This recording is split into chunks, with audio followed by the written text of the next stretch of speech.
एक छोटा सा गांव था। नाम था नीलनगर। वहां एक गरीब किसान अपनी रोजी रोटी के लिए छोले भटूरे का ठेला चलाता था। उनके छोले भटूरे का स्वाद के क्या ही कहने। मसालेदार तीखी छोले की सब्जी, ऊपर से मसाले और धनिया की खुशबू और फूली और स्वादिष्ट भटूरे। लेकिन न जाने क्यों अब उनके ठेले पर कोई आता ही नहीं था। उसी गांव में राजू नाम का एक आदमी भी छोले भटूरे बेचता था। उसके ठेले पर रोज इतनी भीड़ रहती थी कि खड़े होने की जगह भी नहीं बचती थी। वहीं पर दो ग्राहक आपस में बात करते हुए यह बोलते हैं, अरे भाई, ये राजू की भटूरों में वो बात नहीं है। स्वाद तो मोनू वाली भटूरों में है, पर जाने क्यों उसके छोले भटूरे खाने का मन ही नहीं करता है। सही कहा रे। पहले तो रोज मोनू की भटूरे ही खाते थे। उसकी छोले की सब्जी में जो तीखापन था वो तो मजा दे देता था। अब तो बस मन ही नहीं करता उसके ठेले पर जाने का। उधर मोनू अपने ठेले खड़ा सब बातें चुपचाप सुन रहा था। वो मन ही मन बोला, मैंने ऐसा क्या किया है? पहले मेरे ठेले पर बहुत भीड़ हुआ करती थी, न जाने क्यों अब कोई आता ही नहीं। अब सब राजू के पास क्यों जा रहे हैं? क्या उसने कोई जादू कर दिया है क्या? उस रात राजू ने अपना ठेला जल्दी समेटा। सारे छोले भटूरे बेच चुका था।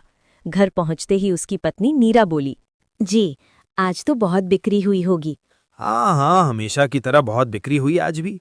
अच्छा ये बताओ, मैं तुम्हें कहा था कि 20 किलो बकरियों का इंतजाम करने को बोला था, क्या तुमने किया? जी, पूरे 20 किलो बकरी पका लिया है। पर बताओ ना, हर बार 20 किलो ही क्यों? 15 या 30 क्यों नहीं? अस्से मैंने उसे 14 तारीख को ही अभिशाप से मुक्त किया था। अब उसे हर अमावस्या को 20 किलो बकरी चाहिए। अगर नहीं दिया तो हमें ही खा जाएगा। नीरा कांप गई। आपने उसे मुक्त क्यों किया?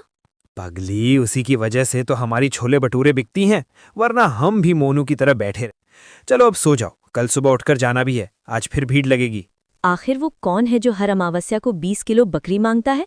अगली सुबह राजू ठेले को लेकर अपनी जगह चला जाता है। तेल गरम करते हुए छोले बनाता है। भटूरे की खुशबू पूरे चौराहे में फैल रही थी। उसके चेहरे पर वही मुस्कान थी। उधर मोनू अपने ठेले पर उदास बैठा था। छोले की सब्जी तैयार थी, पर ग्राहक कोई नहीं। वो मन में बोला, कभी मेरे ठेले पर भी भीड़ रहती थी।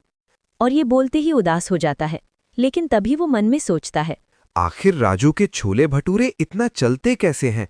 जैसे कि पूरे गांव में जादू सा कर दिया हो, सब उसी के पास जाते हैं।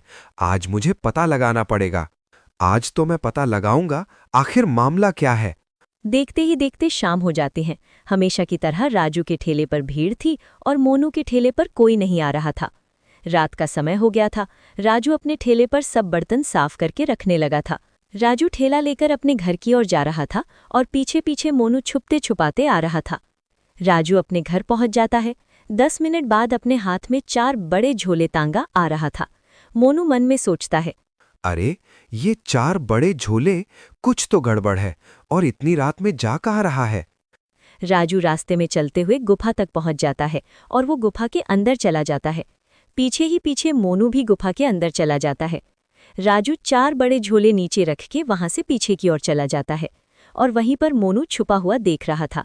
जैसे ही राजू गुफा से बाहर चला जाता है, तभी एक लंबी सी हाथ गुफा से बाहर निकलती है और चारों झोलों को अपनी ओर गुफा की ओर अंदर ले जाती है। मोनू ये देखकर बहुत ज्यादा डर जाता है और वहीं एक पुतले की तरह खड़ा हो जाता। तभी वो लंबा सा हाथ मोनू की ओर आने लगता है। मोनू भागने की कोशिश करता है, लेकिन असफल होता है और हाथ उसका पैर पकड़कर घसीटते हुए गुफा के अंदर ले जाता है।